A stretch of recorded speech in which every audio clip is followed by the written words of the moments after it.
So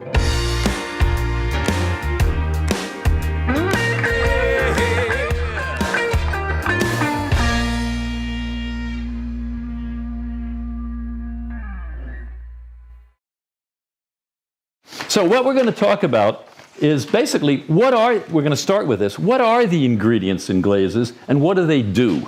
So that when you look at a recipe, with a little practice or a little understanding, you'll be able to look at it and say, okay, I see there's that one and there's that ingredient, and you can almost visualize how the glaze is going to function by looking at what the ingredients are, okay? We need to start with a little background. Okay, there was a German chemist who lived in the late 1800s, and he actually worked in the porcelain factories in Germany. He was like the head chemist. At the time, there wasn't even such a thing as a ceramist. By the way, in this country, it's ceramist, not ceramicist. But anyway, he was the head ceramist for one of these German porcelain factories, and he was a serious chemist, and so he did a lot of studying he was responsible for making the glazes for the factory and basically all the troubleshooting. And he was the one that really figured out that you can think about glazes in terms of 3 categories of ingredients, and this will be important when we go forward. So there were 3 functions. The first one is glass. And so most of a glaze is glass, okay? So the first category of ingredients is things that make a glass. That's the first category, things that will form a glass. The second category are what are called fluxes. And in ceramics terminology, a flux, F-L-U-X, a flux is something that helps other things melt. So there's a category of fluxes, things that you need to help the things that are going to make the glass melt. And then there's a third category called stabilizers. So you have glass formers, fluxes, and stabilizers. And this basically, if you have ingredients in all the proper ingredients in those 3 categories, that's all you need to make a glaze in terms of sort of naming the functions, okay? What the stabilizers do is that, you know, when you melt glasses, when you melt them, can have various sort of viscosities or runniness. Some of them can be really, really, really stiff, and they're barely pourable, even though they're liquid. And others are runny like water.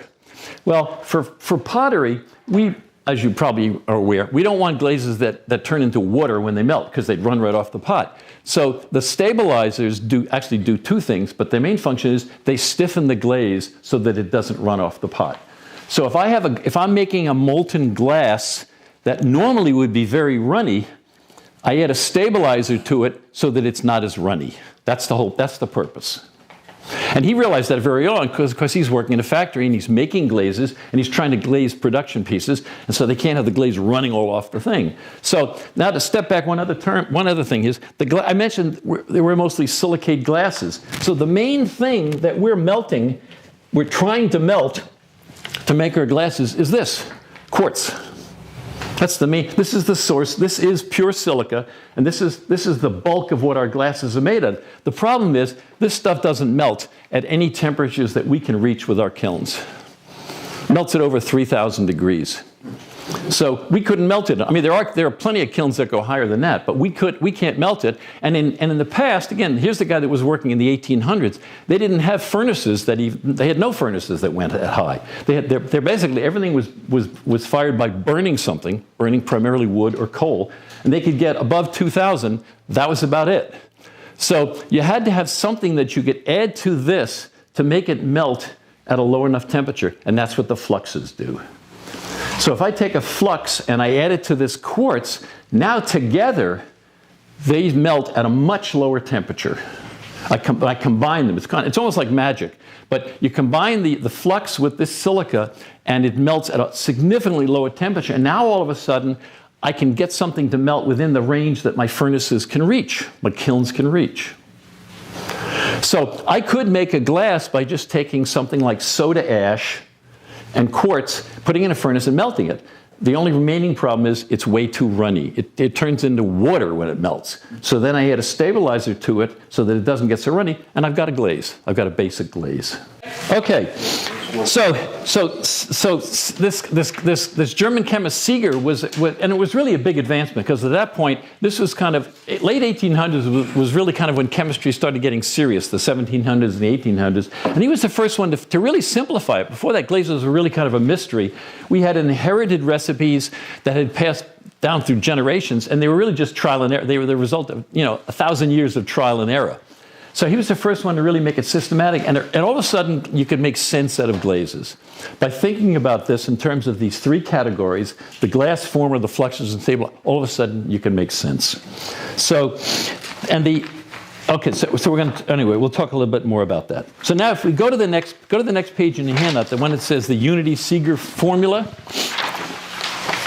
This is the way you can think about the different elements. Now we're getting a little bit into chemistry here about chemical elements, okay?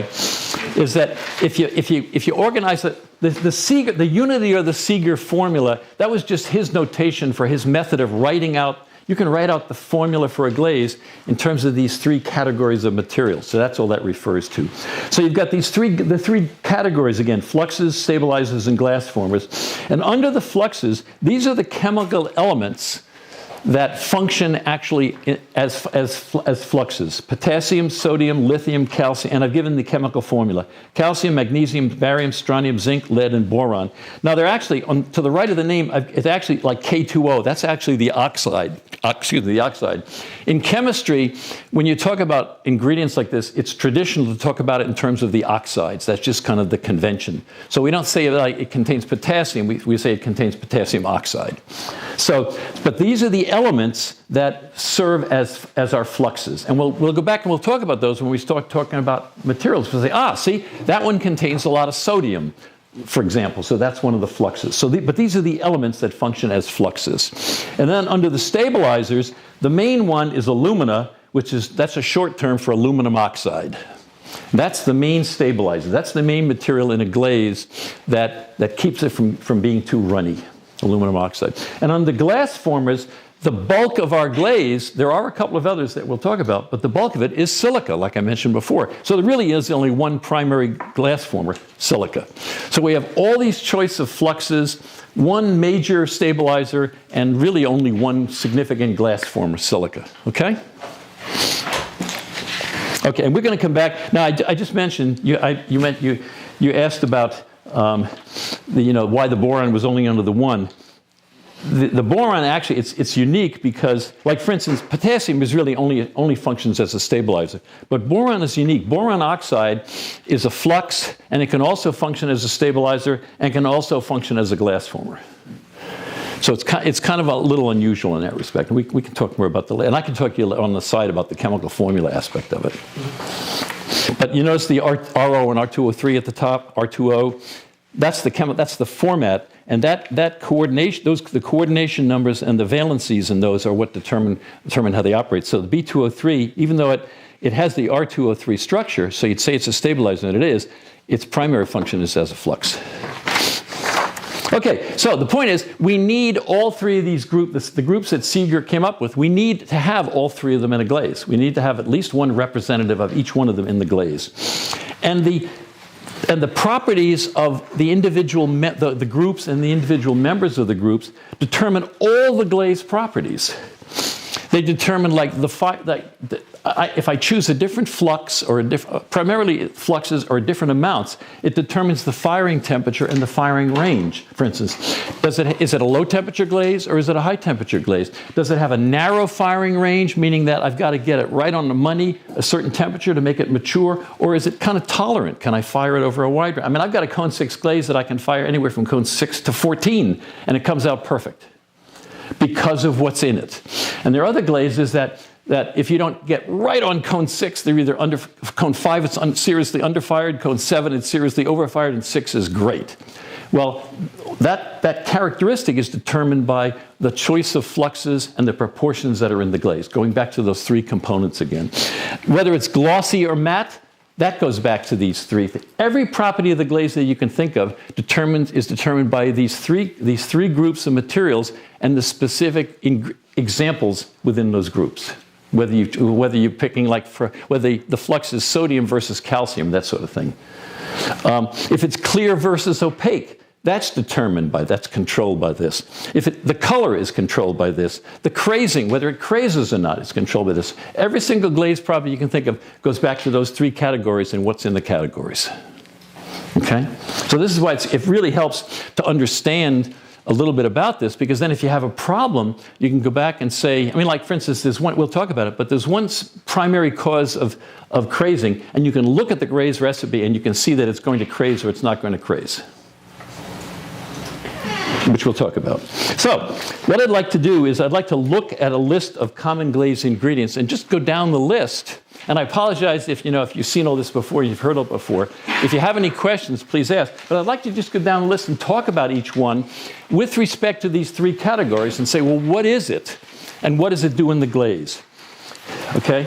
Now, the other thing I should mention to start is that the reason why we use the materials that we use is because they're cheap and they're available. Ideally, we might like to use chemical oxides, pure chemical components to make up these glazes. You could. They'd be outrageously expensive. Some of them wouldn't be available. So it's just not practical. So we use things, we use some industrial chemicals, we use some minerals, we use some rocks because they're available. They contain what we need. They aren't necessarily entirely what we need, but they contain what we need, and they work. It's sort of a compromise. So the list of materials, when you look at the names, it's a whole conglomeration of names. Because ceramics or pottery is such an old field, we've inherited all this terminology that goes way back. And we're at the intersection of chemistry and physics and mythology and all these other fields and pharmacology. All these things come together, and we've inherited all this mixture, nothing systematic about it. So when we'll talk about some of these raw materials, we have mineral names, we have rock names, we have industrial products, we have trade names, we have all different combination of names. And so part of it also is, what are those things? So if the recipe calls for G200, you need to know what that is. If nothing else, so that beside ordering it, if you don't have any G200, well, what can I substitute for G200?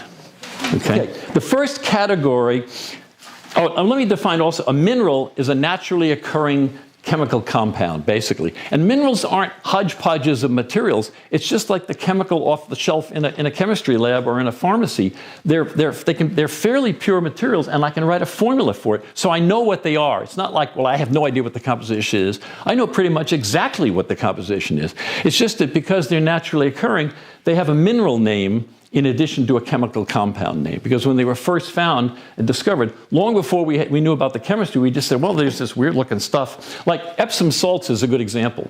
Epsom salts was discovered around Epsom, England, and it's a naturally occurring salt. Well, they didn't know what it was chemically, but they just called it Epsom salts because it was found around Epsom, England. Well, now we know it's magnesium sulfate, but it's still called Epsom salts. So a lot of these things had names that came from either what they were used for or where they were found or the name of the person who found them or some other weird thing. And so we still have those names hanging around in addition to the fact that we now know what they are. We know what they are. Okay, so feldspars, that's a family of minerals. There are different kind of feldspars, and there are two types that are very common in pottery glazes or ceramic glazes. The first are called potash feldspar, and potash is a term meaning potassium. It means the feldspar that's what the K, this is another thing that drives people nuts about chemistry, is that the symbols, the same way, the symbols for the elements came from a variety of sources and inspiration and direction. So they have, most of the time, no direct connection to the word. So potassium, the symbol is K from the Latin kalium, which is the origin. So the symbol for potassium is K. So potash feldspars, that category, contain a lot of potassium. And we know potassium is a flux. So we would include a potash feldspar in a recipe because it gives us this flux that we want. The second category of type of feldspars are called soda feldspars because they contain a lot of sodium. And that's Na for the Latin for natrium. Again, no obvious connection. Okay, so we have these two types of feldspars, and we use feldspars because they give us those two types of fluxes.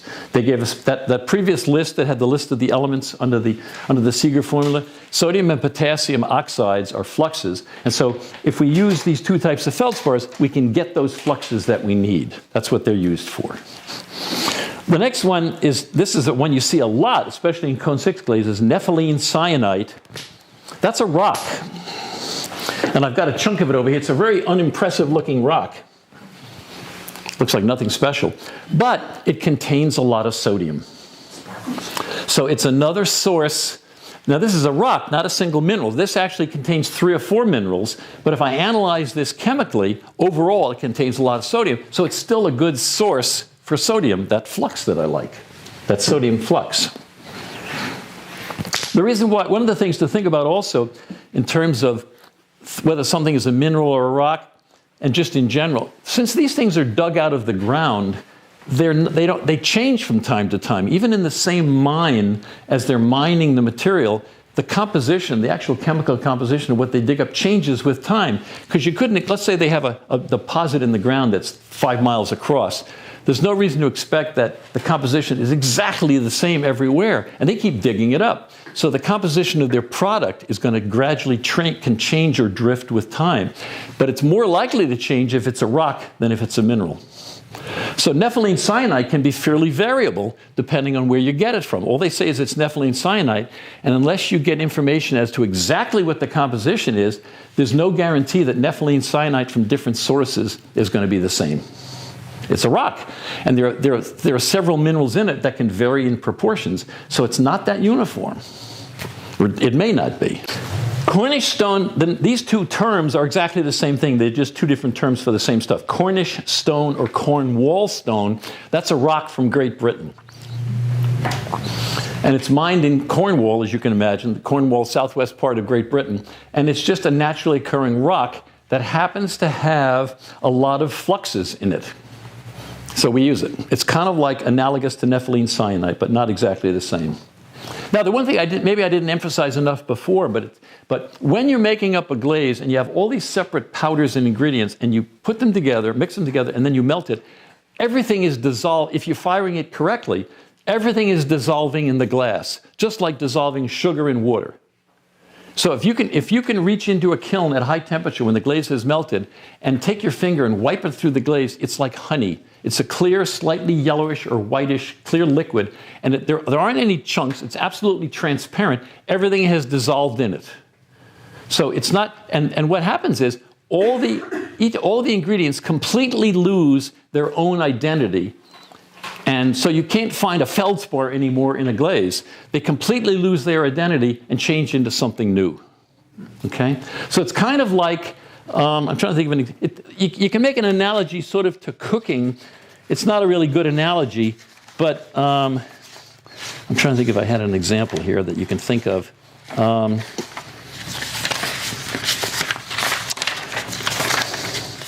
Yeah, well, maybe the closest thing I can think of is like making bread. Okay, you combine the ingredients for bread. Maybe you have sugar, maybe you have fruit or whatever, raisins or something, and flour, and you combine it, and also bread has a nice processing steps to it. So you combine all the ingredients for the bread, and you add the water, and you knead it, and you let it rise, and you knead it again, and then you shape it, and you put it in the oven, and you let it bake, and when you take it out, it's a tuna fish casserole. Okay? It's something completely different than what you put in there. Everything originally has totally lost its identity. It has totally new properties, and all the original ingredients are completely unrecognizable. So everything that dissolves when you're firing a glaze, and this goes along to what we were talking about earlier with chunks, ideally you want everything to dissolve in the glaze and lose its identity, and now it becomes something new. It's this liquid which now freezes and becomes a glass. And if you have chunks of the original stuff left, you've got a problem. And the real problem is that you can't see inside the kiln. So you can't see whether everything is completely dissolved. You only see it when it cools down. You look at it and you go, oh, something happened and I don't know what it is. And it may be that you didn't give enough time or there were too many chunks or whatever for everything to dissolve. But ideally, that's what you'd like. You'd like everything to dissolve in the glaze. And that depends on a lot of things because different things dissolve at different speeds. Some things dissolve right away, and other things hang around for a long time and they don't want to dissolve. Okay, so the next two are minerals, spodumene, which you wouldn't even know how to pronounce it, but spodumene it's called, and petalite. These are two different minerals. but they're both sources of lithium or lithium oxide, another one of our fluxes. And I've got an example here. I've got both spodumene and petalite, and they're not particularly impressive. It's this greenish crystal in the rock here. That's a spodumene crystal. And it's it's a mineral that contains lithium.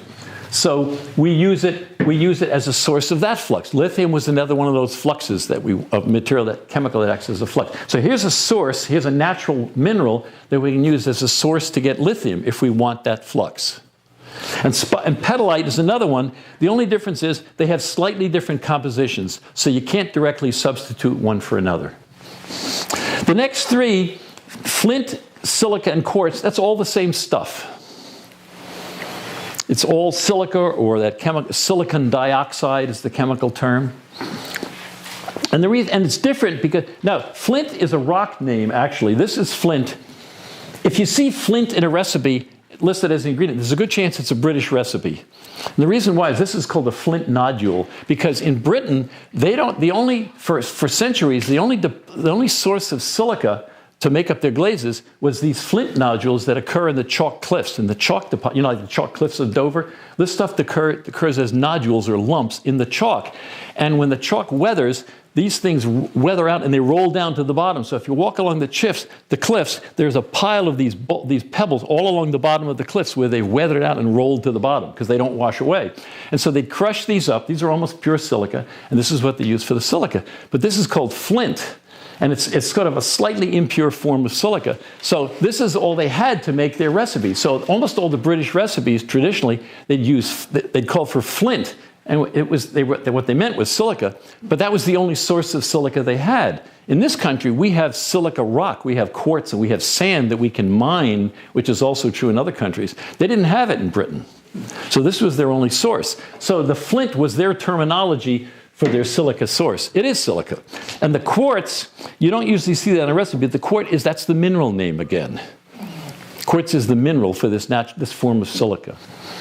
Okay, clays. Now there actually is clay. There are clays in most glazes, because one of the things that the clay gives us is the aluminum oxide. That's one of the reasons, not the only one, but that's one of the reasons for having clay in a glaze recipe. It gives us the stabilizer.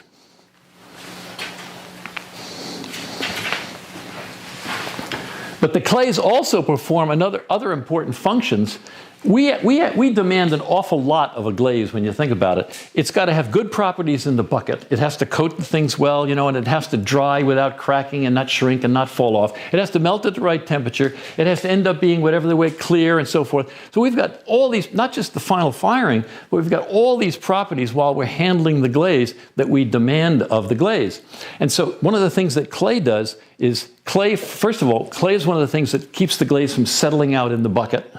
So there's an important function there. It also helps as a binder, so that's one of the things that helps hold the dried glaze onto the pot, is the clay that's in it. It's fairly common if you have a glaze that doesn't have much clay in it, the dried glaze tends to be very powdery, and you go to handle it comes off on your fingers and you make fingerprints and marks in the glaze, and that's one of the things that clay helps prevent. It helps the glaze from being so powdery when it's dried. So in addition to the final contribution that it's going to make to the glaze from the aluminum oxide stabilizer, it does these other things just in terms of the processing of the glaze, which are really, really important. Okay? And there are several different kinds of clays, and that's what these are. China clay, you through here, right? China clay and kaolin are the same thing. China clay, kaolin is one. There are lots of different kinds of clay, and when I say that, I mean clay minerals. They're actually different clay minerals, different chemical compounds that behave similarly. We call them clay, and kaolin is one kind. But China clay is the common name for it. And then EPK, this is where the terminology comes in, is a brand name for one particular kind of kaolin. EPK stands for Edgar Plastic Kaolin. It's a brand name like Scotch tape or Kleenex. Okay, so EPK, Edgar, EDGAR, Plastic Kaolin, and it's mined in Edgar, Florida by the Edgar Plastic Kaolin Company. Okay, but so that's a brand name, and you'll just see that in recipes all the time. It just says EPK. Well, you have to know that that is a kaolin clay, because if you don't have any EPK, you say, okay, but I do have some grolic, so I can substitute this other kaolin clay for it, and probably not adversely affect the glaze. So this is a good example of where you run into like rock names and trade names, and they're all sort of thrown together. Okay? Ball clay is a different kind of clay. It's a naturally occurring clay, and it has different properties. It tends to be fine, very fine and very plastic. For instance, in clay, and these are the same clays that you have in clay bodies. These are the same thing, but in different proportions. Ball clay is a very fine clay and very plastic clay, and typically this is added to a glaze to help to act as a binder. If you have a glaze that's really, really powdery, you can have a small amount of ball clay in it, and it helps the dried glaze not be so powdery. It still gives you the aluminum oxide, the stabilizer that you want, but because it's a finer clay than, let's say, kaolin, it's a better binder. And finally, bentonite. Bentonite is another kind of clay that actually forms in the earth from volcanic ash, and this is what you add to a glaze primarily to keep it from settling out. You're really not adding bentonite to a glaze to become part of the glaze. That's not your purpose. This is where this is added for in-the-bucket properties only. Now, yes, it becomes part of the glaze, but typically you never add more than 2% bentonite to a glaze. Because it's so fine and so plastic, if you put too much in the glaze starts cracking when it dries. Okay, so there's a glaze ingredient that's only added, its only purpose is to give you better in-the-bucket properties. And it helps keep the glaze from settling out quite quickly. That's all you're adding it for. You say, well, I'm putting the stuff in and it's going to end up in the glaze. Well, if you don't put too much stuff in, it still does its function in the bucket, and it really doesn't change the other glaze properties. So you can sort of tolerate it in small amounts. Yeah. The next ingredients there, limestone, whiting, chalk, and calcite, it's all the same stuff. It's all calcium carbonate, chemically. Calcium carbonate. And so this is a source. These are sources for the flux calcium oxide. Another one of those fluxes from the flux column. Limestone is the name of the rock. And I've got a chunk of it over here. Again, nothing very impressive looking. There's a huge quarry. If you've driven over in Frederick, around where the Costco comes, you can see the tower. It's a big limestone quarry over in Frederick. Well, they mine this, they dig this stuff up.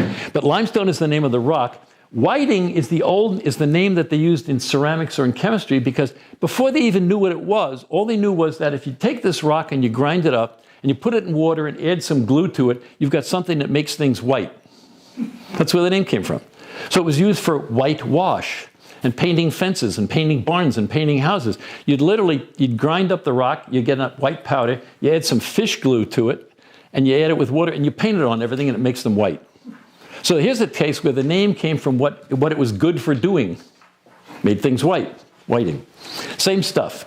Chalk is just another name for another form of limestone that happens to be very soft and powdery, like the form of limestone, like the chalk cliffs of Dover in England. It's a finer, softer, kind of powdery form of the same stuff, limestone. It's a rock. And calcite is the actual mineral name. But they're all the same stuff. And again, you might see a British recipe where they call for chalk. What they mean is what we would maybe more commonly call whiting or limestone. Limestone is basically calcium carbonate. Well, as a naturally occurring rock, it's fairly common also to contain some magnesium. And when it contains a lot of magnesium, it's called dolomite, the next item on the list here. And this is even more confusing. That's a mineral name as well as a rock name, but I've got examples of that over here. And actually, if you ever go to like the hardware store or you go to Lowe's or something and you buy a bag of limestone to put on your lawn, like lime, what you're actually getting is dolomite. And that's a calcium and magnesium carbonate. But we use it primarily because it's a really cheap source of magnesium, which is another flux. So magnesium can be really expensive depending on where you get it from, but this is a really, really common rock, dolomite or dolomitic limestone. It's limestone that contains magnesium.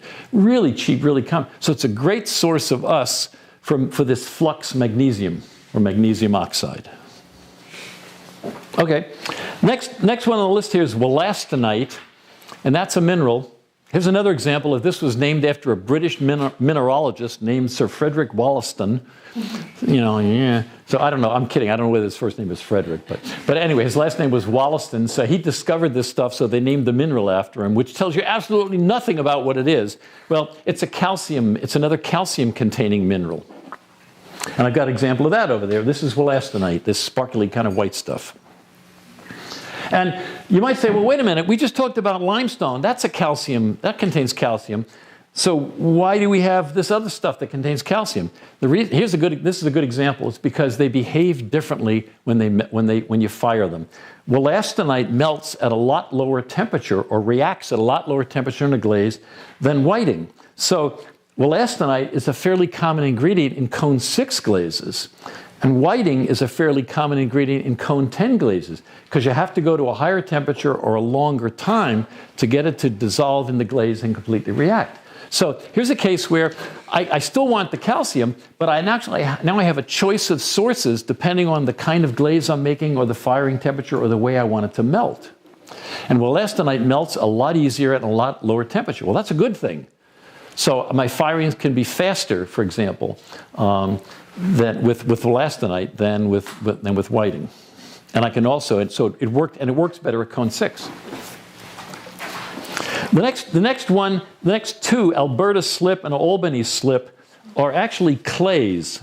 You don't see these used so much anymore, but for a while they were important glaze ingredient. Albany slip is actually a clay that was mined around Albany, New York. And it was it was a dark colored clay. It had a lot of iron and a lot of manganese in it.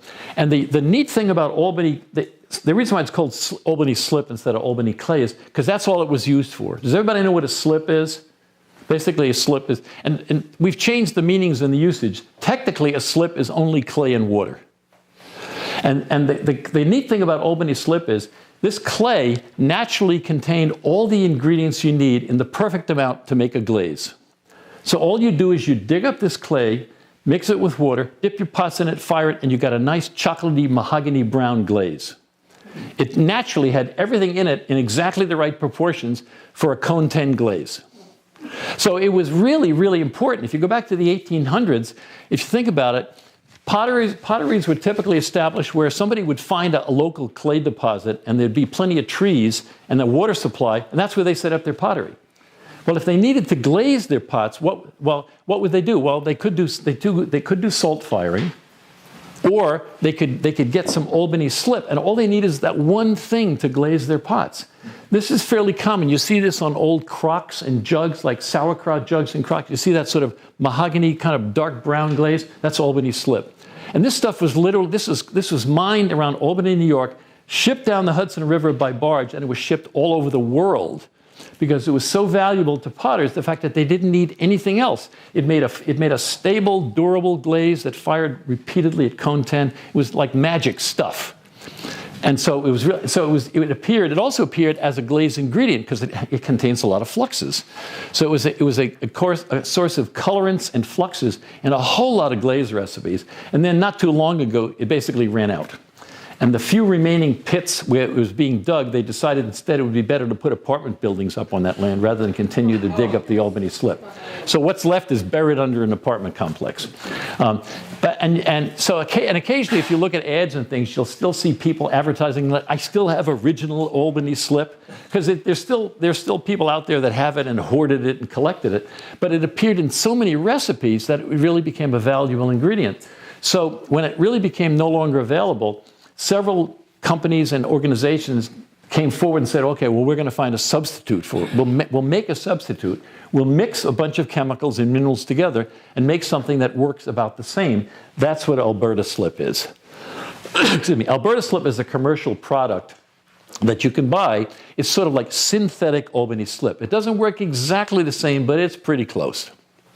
One of the common ways that I used to see, in addition to if you go to antique stores and you see these jugs and these crocks that had that brown glaze in it, it used to also be on telephone pole insulators. If you ever see, like at flea markets and stuff, the brown ones, that's Albany slip. Because it was invaluable stuff. They didn't need anything else. All they do is, a barrel of this clay, and I've got everything I need to make a glaze. So it was great stuff. So it's not so common anymore. Nobody's developing, that I'm aware of, or people aren't developing new recipes for it, but there are a lot of great old recipes out there that call for it. And so one of the things you can do is you can substitute, if you can't get some, and there are people that still have it, but if you can't get it, you can substitute Alberta slip.